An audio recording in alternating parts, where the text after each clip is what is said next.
یہاں کامیابی کا اعلیٰ معیار نہیں بیان کیا جا رہا بلکہ اس کا کم سے کم معیار بیان کیا جا رہا. میں ذرا توجہ دلاؤں گا اس بات کی طرف. سطحی طور پر ذرا ہو سکتا ہے کہ اس میں کوئی مغالطہ پیش آ جائے. تقابل کیجئے ذرا.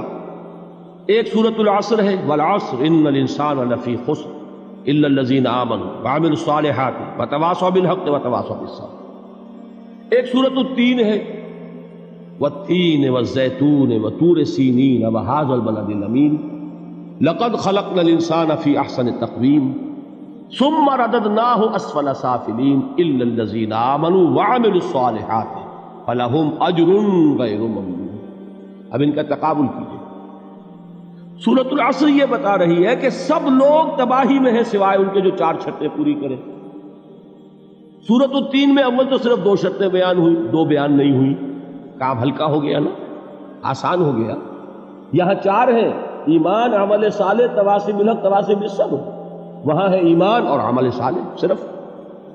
نمبر 2 یہ کہ وہاں فرمایا گیا فَلَهُمْ أَجْرٌ غَيْرُ مَمْنُونَ، ان کے لیے تو بہت بڑا اجر ہے جس کا سلسلہ کبھی منقطع نہیں ہوگا. اور یہاں کہا جا رہا ہے وہ کامیابی ناکامی سے بچ جائیں گے. مستثنیٰ ہے کس سے؟ ان الانسان لفی خسر. یہ بالکل ایسے ہی ہے جیسے کہ کسی کو آپ بچے کو، طالب علم کو کہیں محنت کرو، کوشش کرو، فرسٹ ڈویژن میں پاس ہو جاؤ گے، اور کسی سے آپ یہ کہیں کہ محنت کرو، کوشش کرو ورنہ فیل ہو جاؤ گے. اب ان دونوں کے درمیان جو فرق ہے وہی فرق ہے سورۃ التین میں اور سورۃ العصر. سورۃ العصر ناکامی سے استثناء کو بیان کر رہی ہے اور وہاں 4 شرطیں ہیں، اور سورۃ التین یہ اعلیٰ درجات کا بیان ہو رہا ہے اور 2 شرطیں ہیں. اس کو قرآن مجید کی اصطلاحات سے بھی اللہ کرے کہ آپ واقف ہو جائیں. ایک کو ہم کہیں گے کہ ایک پر انذار کا رنگ ہے اور دوسرے پر تبشیر کا رنگ ہے. یہ 2 الفاظ بارہا آپ نے پڑھے ہوں گے. سورہ بنی اسرائیل میں فرمایا حضور سے مخاطب ہو کر وَمَا أَرْسَلْنَاكَ إِلَّا مُبَشِّرًا وَنَذِيرًا، اے نبی ہم نے نہیں بھیجا آپ کو مگر بشارت دینے والا اور خبردار کرنے والا بنا کر. سورہ کہف میں جمع کے صیغے میں آیا وَمَا نُرْسِلُ الْمُرْسَلِينَ إِلَّا مُبَشِّرِينَ وَمُنذِرِينَ، ہم نہیں بھیجتے رہے اپنے رسولوں کو مگر مبشر اور نذیر بنا کر. حضور کے بارے میں فرمایا اِنَّا أَرْسَلْنَاكَ شَاهِدًا وَمُبَشِّرًا وَنَذِيرًا. جمع کے صیغے میں سورہ نساء میں فرمایا رُسُلًا مُبَشِّرِينَ وَمُنذِرِينَ لِئَلَّا يَكُونَ لِلنَّاسِ عَلَى اللَّهِ حُجَّةٌ بَعْدَ الرُّسُلِ وَكَانَ اللَّهُ عَزِيزًا حَكِيمًا. ایک ہے ابشار، بشارت دینا، ایک ہے انذار، خبردار کرنا. اور آپ کو معلوم ہے کہ کسی بھی تربیت کے اندر ان دونوں چیزوں کی ضرورت ہے. کبھی ایسا ہوتا ہے کہ ڈانٹ ڈپٹ کی ضرورت پیش آتی ہے، دھمکی کی ضرورت پیش آتی ہے، باز آ جاؤ، اپنے رویے کو درست کرو ورنہ پکڑ ہوگی، سزا ملے گی. کبھی آپ شاباش دیتے ہیں، ہمت کرو، گھبراؤ نہیں، تمہارے اندر صلاحیت ہے، مایوس نہ ہو، ہمت تمہاری کیوں جواب دے رہی ہے، تم بڑے ذہین ہو، محنت کرو، بڑے اعلیٰ درجات ملیں گے. قرآن مجید میں یہ دونوں رنگ ہیں جو اختیار کیے گئے، ایک تبشیر کا رنگ ہے، ایک انذار کا رنگ ہے. سورۃ العصر میں انذار کا رنگ ہے، خبردار، تمام انسان ہلاکت اور بربادی کا نوالا بننے والے ہیں سوائے ان کے جو 4 شرطیں پوری کریں. الا الذین آمنوا وعملوا الصالحات وتواصوا بالحق وتواصوا بالصبر. تو معلوم یہ ہوا کہ یہ کامیابی کے جو منیمم پری ریکویزٹس ہیں. مجھ سے کہا گیا کہ انگریزی کے الفاظ کا فوراً ترجمہ کر دیا کرو، اور میں کر دیتا ہوں. اصل میں مغالطہ آپ کو یہ ہوتا ہے میں ترجمہ کہہ کے نہیں کرتا، لیکن اس کے بعد میں فوراً اردو کا مترادف جو ہے وہ لے آتا ہوں. لیکن میں یہ اس لیے استعمال کرتا ہوں انگریزی اصطلاحات، جیسا کہ میں نے عرض کیا تھا کہ میرے اصل مخاطب ہیں جدید تعلیم یافتہ لوگ، اور جدید تعلیم یافتہ لوگوں کے کمیونیکیشن جو ہے، ابلاغ، وہ ان انگریزی اصطلاحات کے ذریعے سے زیادہ بہتر اور صحیح تر ہوتا ہے، ورنہ وہ بات سمجھیں گے نہیں. اسی لفظ ابلاغ کو وہ نہیں سمجھیں گے اور کمیونیکیشن کو سمجھ لیں گے. یہ ہے اصل میں ساری مصیبت کے جو اس وقت ہمارے سامنے ہے. اس لیے یہ الفاظ ہم استعمال کرتے ہیں. تو میں یہ کیا عرض کر رہا تھا کہ در حقیقت ان الانسان لفی خسر الا الذین آمنوا وعملوا الصالحات وتواصوا بالحق وتواصوا بالصبر، یہ منیمم پری ریکویزٹس ہیں، کم سے کم لوازم ہے نجات کے، ان سے کم تر پر نجات کا کوئی سوال نہیں۔ اس لیے کہ قسم کھا کر اللہ فرما رہا ہے، زمانے کی قسم ہے، تمام انسان خسارے میں ہے سوائے ان کے جو 4 شرطیں پوری کریں۔ تو تیسری چیز ذہن میں یہ رکھیے، یہ چاروں شرطیں لازم ہیں۔ یہ بہت اہم نکتہ ہے، ابھی ہم نے کسی لفظ کی گہرائی میں اتر کر نہیں دیکھا ہے، ابھی تو ہم سرسری طور پر تذکر بالقرآن کے مرحلے میں ہیں۔ پہلی بات کیا معلوم ہوئی؟ اس میں کامیابی اور ناکامی کا ایک معیار سامنے آیا، ٹھیک۔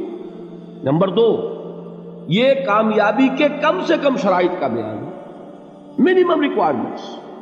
میں نے ایک مرتبہ ایچسن کالج لاہور میں جب تقریر کی سورۃ العصر پر، تو طلباء کے ذہن کی ملازمت کے اعتبار سے کہا کہ بھائی یہ فرسٹ ڈویژن کا بیان نہیں ہے، یہ 3rd ڈویژن میں کامیابی کا بیان ہے، اس سے کم تر پر فیلیور ہے۔ اس لیے کہ فرمایا گیا والعصر ان الانسان لفی خسر الا الذین آمنوا وعملوا الصالحات وتواصوا بالحق وتواصوا بالصبر۔ اسی کو میں نے اس وقت آپ کے سامنے رکھا کہ اس پر انذار کا رنگ ہے، خبردار کرنے کا انداز ہے، زجر کا، ڈانٹ ڈپٹ کا انداز ہے کہ اگر کامیابی چاہتے ہو تو یہ 4 شرطیں پوری کرنی ہیں۔ اب تیسری بات جو عرض کر رہا ہوں یہ اہم ترین ہے کہ یہ چاروں شرطیں لازم ہیں۔ اگر اللہ تعالیٰ نے کامیابی کے لیے 4 شرطیں بیان کی ہوں تو سوچئے، کیا مجھے یہ اختیار ہے کہ ان میں سے 1 کم کر دوں، 2 کم کر دوں، 3 کم کر دوں؟ کس کو اختیار ہے؟ اللہ کے بیان کردہ کسی چیز میں اختیار۔ یہ تو حضور سے کہا گیا تھا، سورہ یونس میں ہے، مطالبہ کیا مطالبہ کرنے والوں نے، ایت بقرآن غیر ھذا وبدل ہو، اے محمد صلی اللہ علیہ وسلم یہ قرآن بہت ریجڈ ہے، بہت سخت ہے، ان کمپرومائزنگ ہے، یہ کہیں بھی کوئی روح رعایت کرنے کو تیار نہیں ہے، تو ہمارا اور آپ کا معاملہ نہیں ہو سکتا اس قرآن پر، اس قرآن میں کوئی ترمیم کیجئے یا کوئی اور قرآن لائیے۔ تو حضور سے کیا کہلوایا گیا؟ قل ما یکون لی ان ابدلہ من تلقاء نفسی ان اتبع الا ما یوحی الی۔ اے نبی ان سے کہہ دیجئے میرے لیے ہرگز ممکن نہیں ہے کہ میں اس قرآن میں اپنے جی سے کوئی ترمیم کر دوں، کوئی تبدیلی کر دوں، میں تو خود پابند ہوں اس کا جو مجھ پر وحی کیا جا رہا ہے، سب سے پہلے میں خود اس پر عمل کرنے والا ہوں، میں خود اس کا پابند ہوں۔ تو غور کیجئے، قرآن بیان کر رہا ہے کہ 4 شرطیں ہیں نجات کی، اور آپ کے دل میں یہ بات بٹھا دی گئی ہے کہ صرف کلمہ گو ہونا نجات کے لیے کافی ہے، صرف ایمان سے نجات ہو جائے گی۔ یہ بات جو ہے ذہن میں رکھیے، ایک نجات وہ ہے جو ہزار برس تک جہنم میں کوئلہ بننے کے بعد نجات ہو، میں اس نجات کی بات نہیں کرتا، وہ نجات تو ملے گی یقیناً۔ جس شخص کے دل میں رائی کے دانے کے برابر بھی ایمان ہوگا، وہ اپنے اعمال کی، اپنے کرتوتوں کی سزا بھگت کر بالآخر جنت کے اندر داخل کیا جائے گا، جہنم سے نکالا جائے گا۔ نبی اکرم صلی اللہ علیہ وسلم کی بارگاہ میں ہاں توقف کریں، غور کریں، تحقیق کریں، معلوم ہو کہ یہ حدیث پختہ نہیں ہے، مستند نہیں ہے، پھر دوسری بات ہے۔ اور یہ جان لیجئے ہمارا جو معاشرہ ہے اس کا ایک قانونی جو ہے احاطہ ہے، یہ بھی سورہ حجرات کی پہلی آیت ہے، یا ایھا الذین آمنوا لا تقدموا بین یدی اللہ ورسولہ۔ اللہ اور اس کے رسول کے احکام کا دائرہ ہے، اس کے اندر رہو، باہر نہیں نکل سکتے۔ لیکن اس دائرے کے اندر ایک مرکزی شخصیت جس کی دل آویزی، جس کا حسن سلوک، جس کا حسن کردار، جس کا حسن اخلاق مرکز بن جائے، تمام لوگوں کی جذباتی محبت کا مرکز بن جائے، اگر یہ نہیں ہوگا تو معاشرہ مضبوط نہیں ہوگا۔ محض قانون اور دستور پر معاشرہ مضبوط نہیں ہوتا۔ کسی شخصیت، اب آپ کو معلوم ہے آخر ہندوستان کے معاشرے میں گاندھی کا ایک مقام ہے کہ نہیں ہے؟ آخر یہ سارا معاملہ چل رہا ہے اسی کے گرد کے نہیں؟ ماؤ زے تنگ کے معاملہ ہے کہ نہیں ہے؟ یہ سارا معاملہ دنیا میں عام لوگ کہہ دیتے، ریشنلسٹ لوگ، کہ ان چیزوں کی کیا ضرورت ہے، بھائی قانون دیکھنا چاہیے، دستور دیکھنا چاہیے، حکم دیکھنا نہیں۔ بھائی جذباتی وابستگی، کہ ایک ہستی تو ایسی ہو کہ جس کے کچھ کہنے پر فوراً زبانیں بند ہو جائیں۔ اور اس کا نقشہ میں سعودی عرب میں دیکھتا ہوں، اگر وہاں کے 2 بدو لڑ رہے ہوں سخت اور ایک دوسرے کو کھانے کو دوڑ رہے ہوں، کوئی شخص کہتے صلی علی النبی، فوراً خاموش. معلوم ہوتا ہے آگ کے اوپر کسی نے پانی ڈال دیا، خاموش. صلی علی النبی صرف یہ کہنے سے. یہ جذباتی وابستگی اگر محمد سے نہیں ہے صلی اللہ علیہ وسلم تو آپ کا معاشرہ کبھی مضبوط نہیں ہوگا. یہ مرکزی شخصیت، یہ مرکز ہے. اسی لیے ان کے احترام کا یہ درجہ ہے، کیونکہ اس سے کیا ہوگا؟ تمہارا شیرازہ بکھر جائے گا. اگر ان کے ساتھ جذباتی محبت نہیں ہوگی تمہارا شیرازہ بکھر جائے گا. یہ آیا معاملہ. اب میں آپ کو بتانا چاہتا ہوں تہذیب. ہمارے ہاں اصل میں بدقسمتی سے ہم سیرت کی تقریریں کرتے ہیں، حضور کی عظمت بیان کرنے کی کوشش کرتے ہیں. کچھ لوگ تو خیر حضور کی زلفیں ہیں، حضور کی آنکھیں ہیں، حضور کی کملی ہے، حضور کا سایہ نہیں تھا وغیرہ، یہ باتیں اپنی جگہ ہیں، ہر چیز ٹھیک ہے. لیکن یہ جان لیجئے حضور کی اصل عظمت ایک نبی اور رسول کی حیثیت سے ہے، اور وہ شے وہ ہے جہاں جبرائیل کے بھی پر جل رہے ہیں. اس کی حقیقت کون جانتا ہے؟ میں ایک مثال دے رہا ہوں آپ کو کہ حضور 100 میں مثال رکھا کرتے تھے. آج روزہ رکھا، شام کو افطار نہیں کیا، وہ رات کو چل رہا ہے روزہ، اگلے روز پھر وہ کنٹینیو کر رہا ہے شام تک. 2 دن کا 100 میں مثال، 3 دن کا بھی رکھتے تھے. صحابہ نے اجازت چاہی حضور ہمیں بھی اجازت دے دیں. نہیں، آج کے حضور آپ تو رکھتے ہیں، ہمیں منع کرتے ہیں. اب سنیے، ایکم مثلی، تمہیں سے کون ہے مجھ جیسا؟ ابھی تو عند ربی، میں تو اپنے رب کے پاس رات گزارتا ہوں. ہوا یطعمنی ویسقین، وہ مجھے کھلاتا اور پلاتا ہے. کیا سمجھیں گے ہم؟ کیا ہماری سمجھ میں آئے گا؟ یہ معاملہ نبوت کے جو اسرار و رموز ہیں، ان کا جو مقام اور مرتبہ ہے، وہ کوئی نبی پہچان سکتا، غیر نبی تو پہچان ہی نہیں سکتا. ایک ڈاکٹر کا کیا مقام ہے اپنے فن میں؟ وہ کوئی ڈاکٹر ہی سمجھ سکے گا نا، غیر ڈاکٹر کہاں سمجھے گا؟ اور حقیقت میں وہی سمجھے گا جو اس سے بھی اوپر کا ڈاکٹر ہے. نیچے والا تو نہیں سمجھ سکتا. جو کمتر ہے وہ تو صرف اوپر دیکھے گا، اللہ اللہ خیر صلی اللہ. جو اوپر ہے اور ظاہر ہے محمد سے اوپر کوئی نہیں صلی اللہ علیہ وسلم. یہی وجہ ہے، دیکھیے شیخ سعدی کو کیا کہنا پڑا، یا صاحب الجمال و یا سید البشر من وجهک المریر قد نور القمر لا يمكن الثناء كما كان حقه بعد از خدا بزرگ توئی قصہ مختصر. اے محمد صلی اللہ علیہ وسلم، آپ کی ثنا جیسے کہ حق ہے ہو ہی نہیں سکتی. غالب اس سے بھی آگے گیا ہے، میں بات ابھی آپ کو سناتا ہوں شعر اس کا. آپ کی ثنا کا حق ادا ہو ہی نہیں سکتا. بس ہم یہ جانتے ہیں اللہ کے بعد آپ کا مقام. غالب جو آگے گیا ہے کہتا ہے، غالب ثنائے خواجہ بیزداں گزاشتیم کہاں ذات پاک مرتبہ دان محمد است. اے غالب ہم نے تو حضور کی ثنا تو اللہ کے حوالے کر دی ہے، اس لیے کہ وہی ذات پاک جانتا ہے مرتبہ محمد کا کیا ہے صلی اللہ علیہ وسلم. ہم بیان کرنے کی کوشش کریں گے تو توہین کر بیٹھیں گے. ایک لطیفہ ہے، ایک بیچارہ کوئی دیہاتی کہیں پھنسا ہوا تھا کسی جگہ، تھکا ہوا چل رہا تھا، ڈپٹی کمشنر صاحب جا رہے تھے، کار میں بٹھا لیا. اب اس نے کہا پتر تینوں اللہ پٹواری کرے. اب اس غریب کے جو ہے اس کے ذہن میں تو پٹواری سے اوپر تو کچھ ہے ہی نہیں. اس کے قلم سے جو ہے ادھر کا انتقال ادھر ہو گیا، ادھر چلی گئی. تو ڈی سی کو وہ تعریف کر رہا ہے اپنے سمجھ کے مطابق پٹواری کرے. تو ہم کہیں پٹواری والا معاملہ نہ کریں. ہاں ایک پہلو ایسا ہے جس کے حوالے سے حضور کی عظمت ہماری سمجھ میں آئے گی. حضور ایک انسان کی حیثیت سے کیا تھے، ایک باپ کی حیثیت سے آپ کا کیا طرز عمل تھا. ذرا یاد کیجئے، جگر گوشہ رسول حضرت فاطمہ بطول رضی اللہ تعالیٰ عنہ وہ حاضر ہوتی، ابا جان دیکھیے چکی پیس پیس کر یہ گھٹے پڑ گئے میرے ہاتھ میں، یہ کنویں سے پانی لاتی ہوں، مشکیزیں کہ یہاں پر بندیاں پڑ گئی. حضور اب تو عام لوگوں پر بھی آسانیاں ہیں، لوگوں کے ہاں غلام آ گئے ہیں، کنیزیں آ گئی ہیں، مال و دولت آ گئی ہے، مجھے بھی کوئی غلام کنیز عطا ہو جائے۔ اور آپ کو معلوم ہے یہ لخت جگر، نور چشم، محمد کی سب سے پیاری بیٹی صلی اللہ علیہ وسلم، کوئی شک نہیں اس میں، فاطمہ، کیا بیتی ہوگی حضور کے قلب پر۔ لیکن فرمایا کیا بیٹی، یہ دنیا کی چیزیں ہمارے لیے نہیں ہیں، میں تمہیں اس سے بہتر شے دیتا ہوں، تسبیح فاطمہ، ہر نماز کے بعد 33 مرتبہ سبحان اللہ، 33 مرتبہ الحمدللہ، 33 مرتبہ اللہ اکبر کہہ لیا کرو۔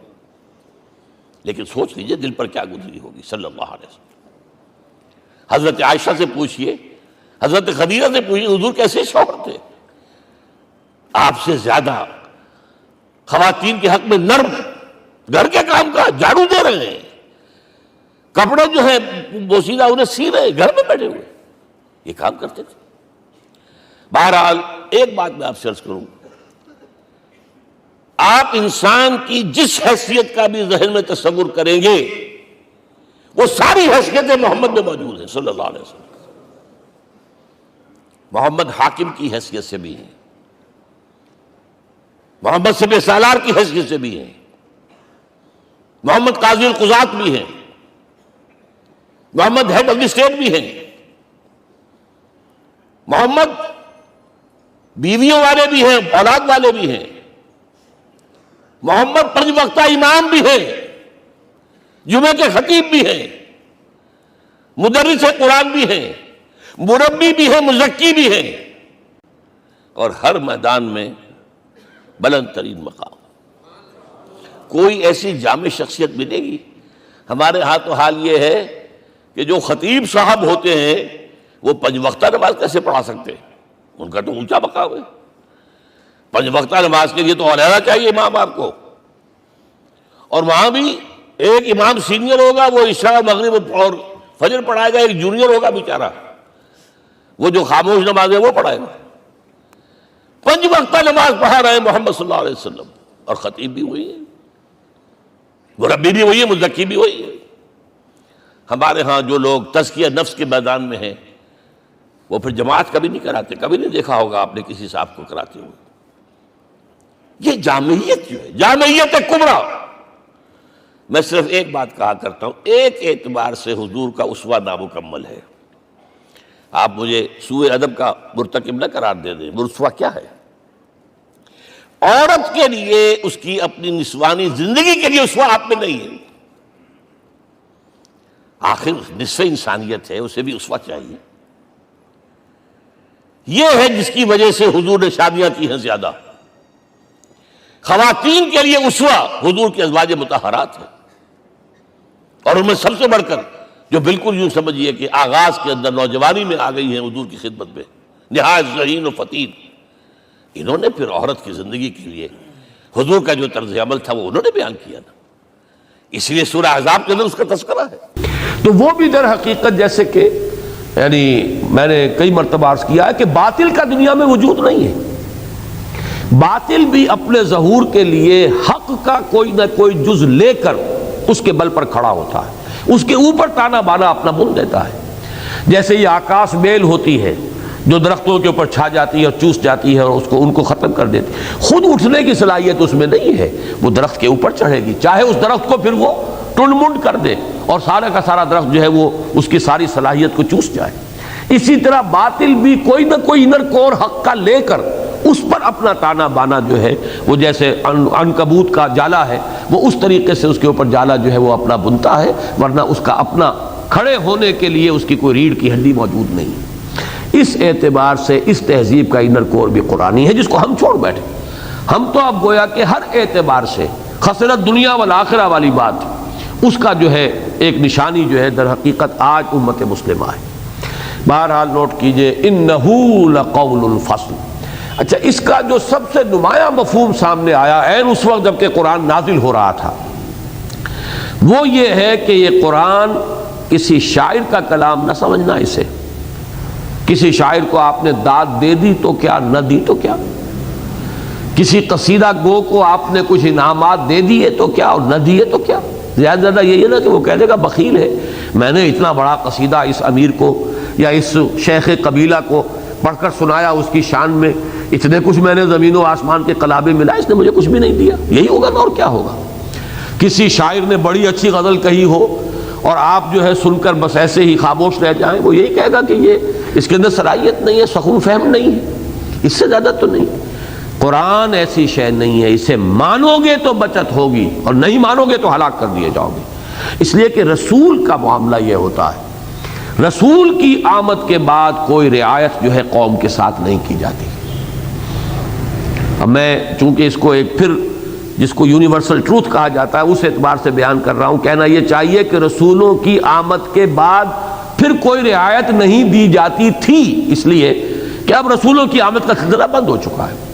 محمد الرسول اللہ صلی اللہ علیہ وسلم آخری نبی، آخری رسول، لہذا ہمیں اس کو جو پاسٹ ٹینس ہے، صیغہ ماضی کے اندر ہمیشہ تذکرہ کرنا چاہیے۔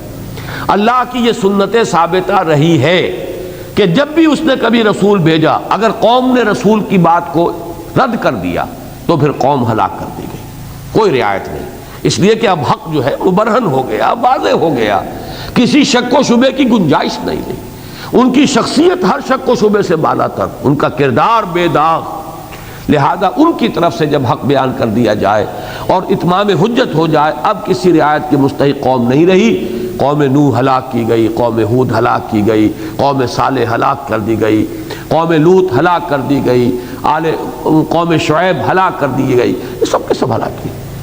اس اعتبار سے یہ گویا کہ قریش کو یہ تنبیہ کی جا رہی، انَّهُ لَقَوْلٌ فَصْلٌ وَمَا هُوَ بِالْهَزْلِ۔ اس قرآن کو کسی شاعر کا کلام، کوئی ہنسی دل لگی کی بات، کوئی لغو یہ نہ سمجھو، بلکہ یہ قول فصل ہے، فیصلہ کن ہے، وما ہوا بالحزل۔ یہی مضمون قرآن مجید میں چونکہ جو اہم مضامین ہیں وہ 2 مرتبہ ضرور آتے ہیں، بہت ہی پرجلال انداز میں سورہ بنی اسرائیل کے اختتام پر یہ مضمون آیا ہے، وَبِالْحَقِّ أَنزَلْنَاهُ وَبِالْحَقِّ نَزَلَ۔ اس قرآن کو ہم نے حق کے ساتھ نازل کیا ہے اور یہ حق کے ساتھ نازل ہوا ہے۔ حق یہاں پر بھی بمانی فیصلہ کن، یہ نہیں ہے کہ قرآن آئے اور کوئی نتیجہ نہ نکلے، نہ مانے تب بھی کوئی نتیجہ نہیں، مان لے تب بھی کوئی نتیجہ نہیں۔ وَبِالْحَقِّ أَنزَلْنَاهُ وَبِالْحَقِّ نَزَلَ وَمَا أَرْسَلْنَاكَ إِلَّا مُبَشِّرًا وَنَذِيرًا وَقُرْآنًا فَرَقْنَاهُ لِتَقْرَأَهُ عَلَى النَّاسِ عَلَى مُكْثٍ وَنَزَّلْنَاهُ تَنزِيلًا۔ وہی مضمون یہاں ہے، وَالسَّمَاءِ ذَاتِ الرَّجْعِ وَالْأَرْضِ ذَاتِ الصَّدْعِ إِنَّهُ لَقَوْلٌ فَصْلٌ وَمَا هُوَ بِالْهَزْلِ إِنَّهُمْ يَكِيدُونَ كَيْدًا وَأَكِيدُ كَيْدًا۔ اے نبی صلی اللہ علیہ وسلم اور اے مسلمانوں، یہ لوگ بھی اپنی سی چالیں چل رہے ہیں اور میں بھی اپنی چال چل رہا ہوں۔ یہ بہت اہم مضمون ہے، اس سے تعلق جڑے گا سابقہ صورت کے ساتھ بہت گہرائی کے ساتھ۔ اس صورت کا مرکزی مضمون کیا تھا؟ تعذیب المسلمین، اس درجے تک کہ اہل ایمان کو زندہ کھائیوں کے اندر آگ بھر کر اس میں زندہ جلا دیا گیا۔ یہ آخری حد ہے، یہ ہوا۔ قتل اصحاب الاخدود النار ذات الوقود اذ هم علیہا قعود وهم علی ما یفعلون بالمؤمنین شہود۔ وہاں بھی جیسا کہ میں عرض کر چکا ہوں پچھلے ہفتے، اصل میں آئینہ دکھایا جا رہا ہے مسلمانوں کو اور مکے کے وہ کفار کہ جو مسلمانوں کو ستا رہے تھے۔ بلال تم بھی دیکھ لو، مصعب تم بھی دیکھ لو، خباب تم بھی دیکھ لو، یہ ہمیشہ سے ہوتا آیا ہے۔ ہماری راہ میں جو آئے ہیں ان کو آزمایا گیا ہے، ان پر سختیاں آئی ہیں۔ احسب الناس ان یترکوا ان یقولوا آمنا وهم لا یفتنون ولقد فتنا الذین من قبلهم فلیعلمن اللہ الذین صدقوا ولیعلمن الکاذبین۔ کیا لوگوں نے یہ سمجھا تھا کہ محض یہ کہنے سے کہ ہم ایمان لے آئے وہ چھوٹ جائیں گے اور انہیں آزمایا نہ جائے گا، پرکھا نہ جائے گا، ٹھوک بجا کر دیکھا نہ جائے گا؟ ہماری تو سنت ثابتہ یہ رہی ہے، مستقل ہمارا قانون یہ رہا ہے کہ ہم آزماتے ہیں ہمیشہ جو بھی ایمان کا دعویٰ کریں، اور ہم کھول دیتے ہیں کہ کون واقعتاً سچ مچ اپنے ایمان میں سچے ہیں اور کون لوگ جھوٹ موٹ کے مومن بن گئے۔ فَلَيَعْلَمَنَّ اللَّهُ الَّذِينَ صَدَقُوا وَلَيَعْلَمَنَّ الْكَاذِبِينَ۔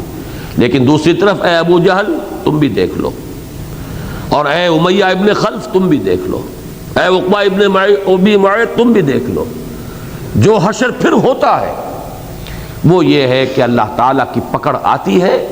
اب حسب الذین یعملون السیئات ان یسبقونا ساء ما یحکمون، کیا وہ لوگ جو یہ تکلیفیں پہنچا رہے ہیں، ایذائیں پہنچا رہے ہیں ہمارے مومن بندوں کو، کیا انہوں نے یہ سمجھا ہے کہ وہ ہماری پکڑ سے بچ نکلیں گے؟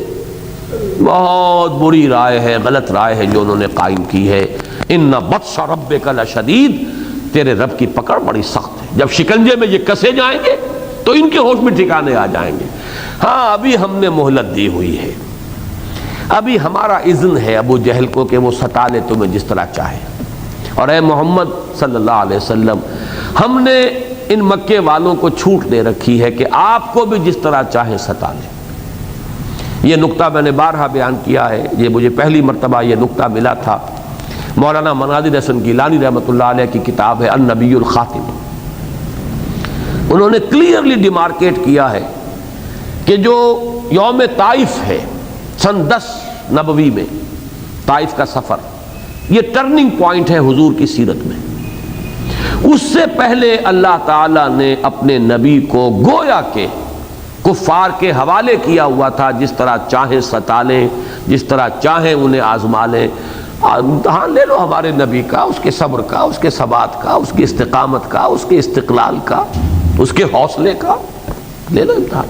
ہم آڑے نہیں آئیں گے، ہم تمہارا ہاتھ سل نہیں کریں گے، ہم تمہارے راستے میں رکاوٹ نہیں بنیں گے، آزما لو۔ البتہ پھر وہ جو یوم طائف کی جو فریاد ہے حضور کی زبان پر جو آئی ہے، اللہم الیک اشکو ضعف قوتی وقلت حیلتی وہوانی علی الناس، اے اللہ تیری جناب میں فریاد لے کر آیا ہوں اپنی قوت کی کمی کا، اپنے وسائل کی کمی کا، اور یہ جو لوگوں میں رسوائی ہو رہی ہے، بے عزتی ہو رہی ہے، اس لیے کہ یوم طائف کا نقشہ تو اگر ہم چشم تصور سے دیکھیں تو رونگٹے کھڑے ہو جائیں۔ اللہ کا نبی سید الاولین والآخرین، محبوب رب العالمین، اور طائف کی گلیاں، اور نقشہ وہ ہے جیسے یہاں کوئی آپ کی گلیوں میں کبھی کوئی مجذوب یا دیوانہ قسم کا آ جائے اور بچے جو ہیں وہ تالیاں بھی بجا رہے ہیں اور پتھر بھی مار رہے ہیں، یہ نقشہ ہے عالم واقعہ میں۔ ساتھ بھی صرف حضرت زید تھے، زید ابن حارثہ، وہ ایک طرف سے آڑ بنتے تھے تو دوسری طرف سے پتھر آ رہے ہیں، ادھر سے بچاتے تھے حضور کو تو ادھر سے پتھر آ رہے ہیں، پائے مبارک لہو لہان۔ اس وقت وہ جب فریاد زبان پر آئی ہے اور پھر فرشتہ بھیجا گیا ہے کہ آپ چاہیں تو یہ ملک الجبال حاضر ہے، حکم دیجئے، اگر آپ چاہیں تو ان دونوں پہاڑوں کو جن کے مابین یہ طائف کی وادی ہے انہیں ٹکرا دیا جائے، سرما بنا دیا جائے گا۔ آپ نے فرمایا نہیں، کیا عجب کہ اللہ تعالیٰ ان کی آئندہ نسلوں کو ہدایت دے، لیکن یہ کہ اس کے بعد سے پروٹیکشن ملی ہے محمد الرسول اللہ صلی اللہ علیہ وسلم۔ اصل میں ابو جہل کے بھی 2 واقعات آتے ہیں سیرت میں۔ اب ظاہر بات ہے سیرت اس طور سے ریکارڈڈ نہیں ہے کہ کون سا واقعہ کس سن کا ہے، واقعات ہیں جمع ہو گئے، خاص طور پہ مکی دور میں۔ مدنی دور میں آ کر تو آپ کو سن وار واقعات مل جاتے ہیں، لیکن جو مکی دور ہے اس میں اس طریقے سے جو اس کا کرونالوجیکل آرڈر ہے وہ واضح نہیں ہے۔ 2 واقعات آتے ہیں۔ ایسا بھی ہے کہ ابو جہل نے حضور کی گردن مبارک میں اپنی چادر کو بل دے کر پھندا بنا کر ڈالا ہے اور کھینچا ہے، جس سے آنکھیں ابل گئی۔ لیکن ایک واقعہ یہ بھی آتا ہے کہ ایک موقع پر وہ آگے بڑھا ہے حضور کے خلاف گستاخی کرنے کو اور دست درازی کرنے کو، اور پھر یہ کہ ایک دم پیچھے ہٹ کے ڈر کر پیچھے ہٹ گیا۔ لوگوں نے پوچھا کیا ہوا تمہیں؟ اس کی چوپال تو تھی، ہمیشہ آباد رہتی تھی، بہت سے لوگ اس کے حوارین بیٹھے رہتے تھے، چلا تھا بڑے وہ وثوق کے ساتھ اور بڑے اعتماد کے ساتھ کہ آج میں ان کے ساتھ جو ہے کچھ اور زیادتی کروں، لیکن وہ ڈر کر پیچھے ہٹا۔ پوچھا گیا کیا تھا؟ اس نے کہا میں نے اپنے اور محمد کے مابین آگ کی ایک خندق دیکھی ہے جس میں پروں والی کوئی مخلوق تھی اور مجھ پر جھپٹ پڑنا چاہتی تھی۔ یہ واقعہ جو ہے یہ در حقیقت قرآن مجید کی ان آیات کی شرح میں آئے گا جو آگے چل کے سورہ علق میں آنے والی ہیں۔ فَلْيَدْعُ نَادِيَهُ سَنَدُ الزَّبَانِيَةِ، بلا لے یہ اپنی مجلس والوں کو، ہم بھی جہنم کے فرشتوں کو بلا لیں گے۔ تو معلوم یہ ہوتا ہے وہ آگ کی خندق اور اس میں پروں والی مخلوق، اور وہ مجھ پر ٹوٹ پڑنے کو تیار تھے کہ جیسے میری تکہ بوتی کر دیں گے، تو وہ ڈر کر پیچھے ہٹا ہے۔ تو یہ نقشہ جو حل کیا گیا، معلوم ایسا ہوتا ہے کہ یہ واقعہ سن 10 کے بعد کا ہے، جبکہ پروٹیکشن ہو گئی۔ وہی اس کے بعد وہ واقعات بھی ہیں کہ حضور یعنی سفر ہجرت پر روانہ ہوئے ہیں اور کوئی دیکھ بھی نہیں سکا، گھر سے نکلے ہیں اور وہ نہیں دیکھ سکے، اور آپ غار میں ہیں اور وہاں بھی حالانکہ پہنچ گئے غار کے دہانے کے اوپر، لیکن اللہ تعالیٰ نے وہاں بھی بچایا ہے۔ سراقہ ابن مالک کے جو گھوڑے کے پاؤں ہیں اگلے، وہ 2 مرتبہ جو ہیں وہ ریت کے اندر دھس گئے۔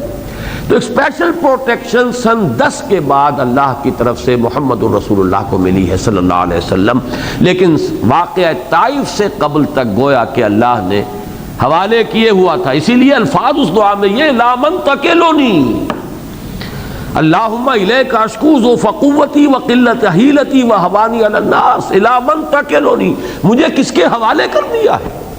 کیا دشمن کے حوالے کر دیا ہے؟ یہ الفاظ ہے اس کو۔ بہرحال یہ نوٹ کر لیجئے کہ یہاں وہ مضمون آ رہا ہے، اس کیفیت میں ظاہر بات ہے کہ کبھی تقاضا دل میں پیدا ہوتا ہے۔ میرے پاس کوئی ثبوت نہیں ہے، اس کے لیے کوئی شواہد نہیں ہے کہ حضور کے دل میں بھی یہ بات آئی ہو، یعنی سیرت کی روایات کے حوالے سے، لیکن قرآن مجید کے بعض مقامات پر بین السطور یہ مضمون موجود ہے کہ جیسے حضور کے دل میں یہ خواہش پیدا ہوئی ہو کہ اب ان کا حساب کب تک انہیں ڈھیل دی جائے گی۔ انہوں نے تو اپنا خبث باطن ظاہر کر دیا، خباثت پوری طرح کھل کر آ چکی، کیسے کیسے میرے ان جانثاروں کے اوپر سختیاں انہوں نے جو ہے وہ توڑی ہیں، اب کب تک انہیں ڈھیل دی جائے گی۔ اور بعض مواقع پر جیسے سورہ مریم کی آیت جو ہے وہ بہت اہم ہے، وَلَا تَعْجَلْ عَلَيْهِمْ، اے نبی جلدی نہ کیجئے ان کے بارے میں، یہ ہماری اپنی حکمت کے تحت ہوگا کہ ہم کب تک انہیں ڈھیل دیتے ہیں، لیکن یہ نہ سمجھیے کہ یہ بچ نکلیں گے، معاذ اللہ۔ جس کی مثال یہ ہے کہ جب آپ مچھلی کا شکار کر رہے ہو تو اگر کانٹا جو ہے مچھلی کے حلق میں پھنس گیا، اب آپ ڈور ڈھیلی چھوڑتے ہیں، آپ کو پورا پتا ہے، یقین ہے کہ کہاں جائے گی اب مچھلی، وہ تو کانٹے کے اندر جو ہے پھنسی ہوئی ہے۔ اسی طرح یہ کہیں بچ کر نکلنے والے نہیں ہیں، ان کے اوپر جب پکڑ آئے گی، ان بطش ربک لشدید، تیرے رب کی پکڑ بہت سخت ہے، لیکن جب تک ہماری حکمت میں ہے ہم ڈھیل دیں گے۔ یہ فیصلہ ہمیں کرنا ہے کہ کب تک ان کے لیے مہلت ہے، کب تک ڈھیل ہے۔ اسی مہلت میں ایک بہت بڑی حکمت ہے۔ یہ مضامین وہ ہیں کہ جو پھر مدنی صورتوں میں جا کر واضح ہوئے، یہاں تو یوں سمجھیے کہ یہ بالکل نٹ شیل میں ہے۔ یہ تمام مضامین گویا کہ اس ایک آیت میں انہم یکیدون کیدم واکید کیدا، یہ 2 آیات کے اندر یہ مضمون آ گیا ہے، یہی مضامین آئے ہیں، اس میں ہماری حکمت ہے، اسی سے تو جوہر نمایاں ہوں گے۔ مجھے ابھی وہ جگر کا شعر یاد آ رہا ہے، بیدار عزائم ہوتے ہیں اسرار نمایاں ہوتے ہیں، جتنے وہ ستم فرماتے ہیں سب عشق پہ ایسا ہوتے ہیں۔ یہ تو در حقیقت جوہر نمایاں ہو رہے ہیں ہمارے جانثاروں کے، کس کا کیا مقام ہے، کس میں کتنا صبر ہے، جس کو آپ انگریزی میں کہتے ہیں ہوز ہو، پتہ کیسے چلے گا؟ امتحان نہ ہو، آزمائش نہ ہو تو پتہ کیا چلے؟ امتحان ہو تو پتہ چلتا ہے یہ ڈسٹنکشن لے گیا، یہ فرسٹ ڈویژن میں پاس ہوا، یہ فیل ہو گیا۔ امتحان ہی نہ ہو تو کیا پتہ چلے گا ہوز ہو، کون کیا ہے، کس کا کیا مقام ہے؟ ایک تو یہ کہ ان کے جوہر نمایاں کرنے ہیں تاکہ بات واضح ہو ان کا جو ہے۔ دوسرے یہ اگر کہیں کوئی کھوٹ لگا ہوا ہو کہیں بالفرض، تو ظاہر بات ہے کہ آپ سونا جو ہے اگر اس میں کوئی کھوٹ ہے کٹھالی میں ڈالتے ہیں، تپاتے ہیں، تبھی تو زر خالص بن کر نکلے گا۔ یہ ان کی تربیت کا ذریعہ ہے، صحابہ کرام کی تربیت۔ وہ جو اکبر الہآبادی کا شعر میں نے بارہا پڑھا ہے، وہ منہج انقلاب نبوی کے ضمن میں، کہ تو خاک میں مل اور آگ میں جل، جب خشت بنے تب کام چلے، ان خام دلوں کے عنصر پر بنیاد تعمیر نہ کر، بنیاد نہ رکھ۔ معلوم یہ ہوا کہ جب تک ایک ایک اینٹ پختہ نہ ہو، پوری طرح بھٹی کے اندر تپائی نہ گئی ہو، تعمیر کیسے پختہ ہوگی؟ تو ہماری حکمتیں، ہماری بھی تدبیر ہے، ہماری بھی چال ہے، ہماری بھی حکمتیں ہیں۔ انہم یکیدون کیدم واکید کیدا، یقیناً یہ اپنی سی چالیں چل رہے ہیں، یہ سمجھتے ہیں کہ ہم اس پرسیکیوشن کے ذریعے سے، اس تعذیب کے ذریعے سے ان کا حوصلہ، ان کی قوت ارادی ختم کر دیں گے، ہم ان کو کفر کی طرف واپس لے آئیں گے، ہم انہیں دامن محمدی سے جو جس طرح وابستہ ہیں انہیں ہم مجبور کر دیں گے کہ اس سے دستبردار ہو جائیں اور چھوڑ کر آ جائیں، مرتد ہو جائیں، لوٹ آئیں۔ یہ ان کے سامنے ہے نقشہ، لیکن یہ ہونے والی بات نہیں ہے۔ اور اس میں نوٹ کیجئے، میں نے منہج انقلاب نبوی میں اس بات کو، یہ نقطہ بہت اہم ہے، بہت لطیف نقطہ ہے، جتنی یہ سختی ہو رہی تھی صحابہ کرام پر، اتنا ہی رائے عامہ ان کی طرف مائل ہوتی چلی جا رہی تھی، اس لیے کہ جس کو آپ سائلنٹ میجورٹی کہتے ہیں معاشرے کے اندر، بہت کم لوگ ہوتے ہیں جن کی کمٹمنٹ ہوتی ہے، کمٹمنٹ ادھر یا کمٹمنٹ ادھر، کمیٹڈ لوگ بہت کم ہوتے ہیں۔ کفر کے ساتھ بھی گہری کمٹمنٹ والے تو وہاں کے وہی چودھری سردار ان کے وہی تھے، جاگیردار اور ان کے جو سرمایہ دار تھے صرف وہی تھے، عام لوگوں کی کوئی کمٹمنٹ نہیں تھی۔ اسی طریقے سے یہ تو تھے ہی مٹھی بھر جو ایمان اور اسلام اور توحید کے ساتھ کمیٹڈ ہے، باقی جو تھے وہ تو سائلنٹ میجورٹی ہے۔ سائلنٹ میجورٹی سائلنٹ ہوتی ہے، اندھی نہیں ہوتی، بہری نہیں ہوتی، اس میں جرت نہیں ہوتی کہ بات کر سکے، لیکن دیکھتی تو ہے کہ کیا ہو رہا ہے۔ یہ بلال کو کیوں مارا گیا؟ اس نے تو کوئی جرم نہیں کیا، یہ کیا ہو رہا ہے اس کے ساتھ؟ یہ خباب کو دیکھتے ہوئے انگاروں پر لٹا دیا گیا، کیا کیا اس نے؟ اچھا آدمی ہے، بھلا آدمی ہے، لوہار تھے پیشے کے اعتبار سے، صحیح وقت پر کام دیتا ہے، صحیح اس کی جو ہے معاوضہ جو ہے صحیح اجرت لیتا ہے، بہت خوش اخلاق ہے، یہ کیا ہو رہا ہے؟ کیوں؟ اور جب جواب ملتا ہے صرف اس لیے کہ ایک اللہ کو مانتا ہے اور محمد کے دامن سے وابستہ ہو گیا صلی اللہ، یہ جرم ہے۔ اس جرم کی پاداش، اور یہ آپ اس کا اندازہ کیجئے کہ اس کا نتیجہ کیا نکلے گا۔ وہ سائلنٹ میجورٹی اندر ہی اندر سوے کر رہی ہے، وہ اب اس کا رخ ہو رہا ہے، ہمدردیاں ہو رہی ہیں اندر ہی اندر مسلمانوں کے ساتھ۔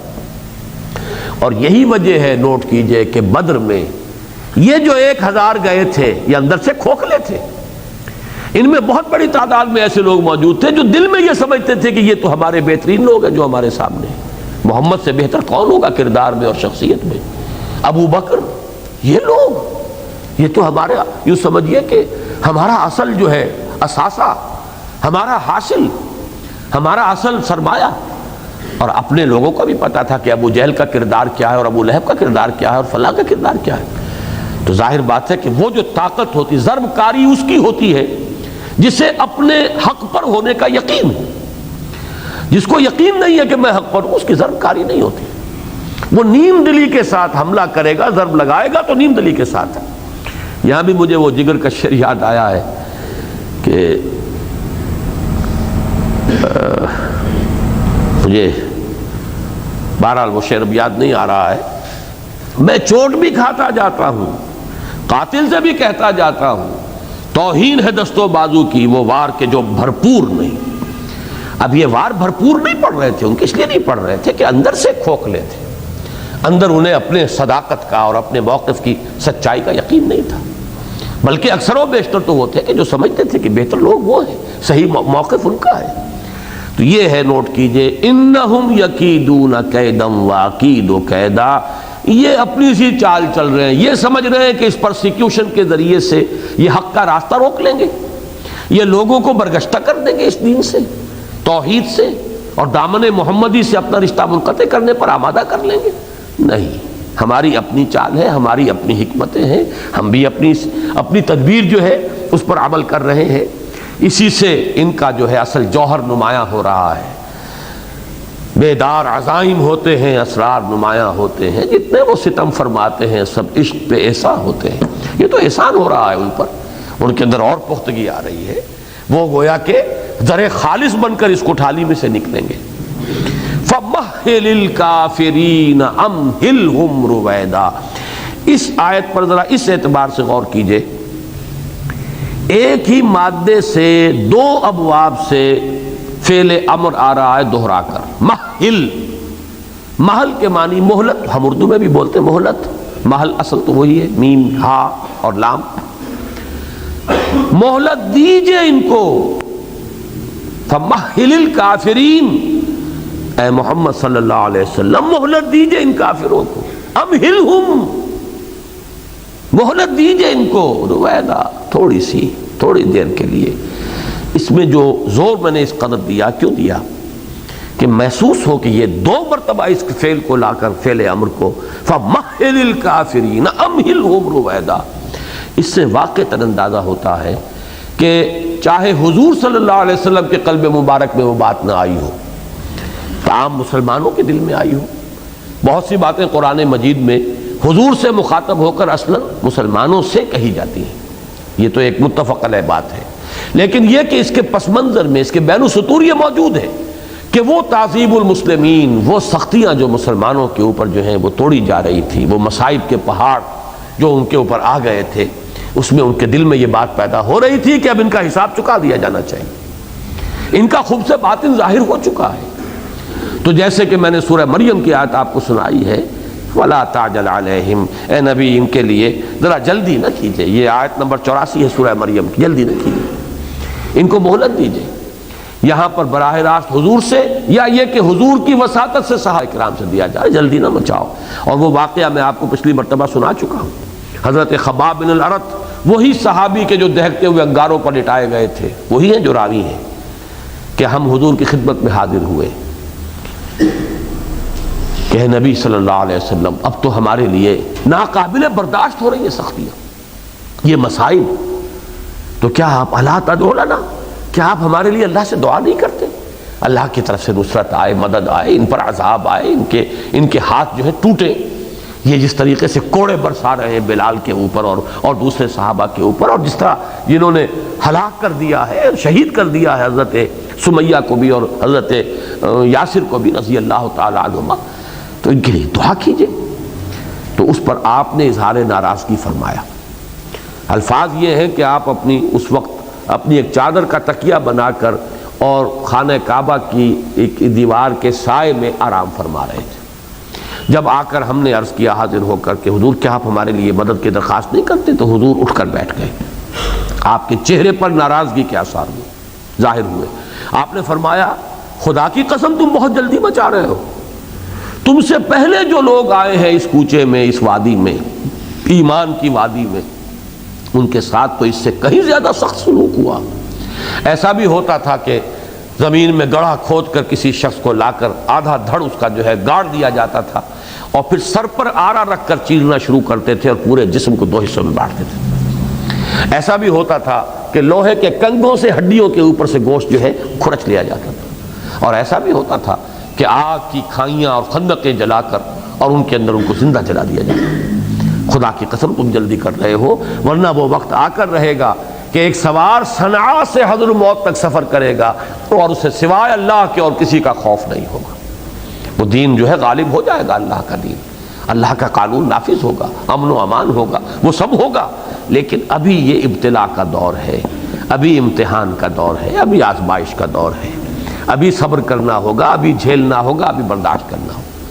وہی بات ہے فَمَهِّلِ الْكَافِرِينَ أَمْهِلْهُمْ، تمہیل اور امہال دونوں، باب تفعیل بھی باب افعال بھی دونوں جمع کر دیے گئے۔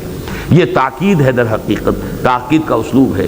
تو مہلت دیجئے، مہلت دیتے رہیے۔ اگر تمہیل باب تفعیل کا اگر ہم ترجمانی کرنا چاہیں گے تو مہلت دیتے رہیے، ان کافروں کو مہلت دیجئے۔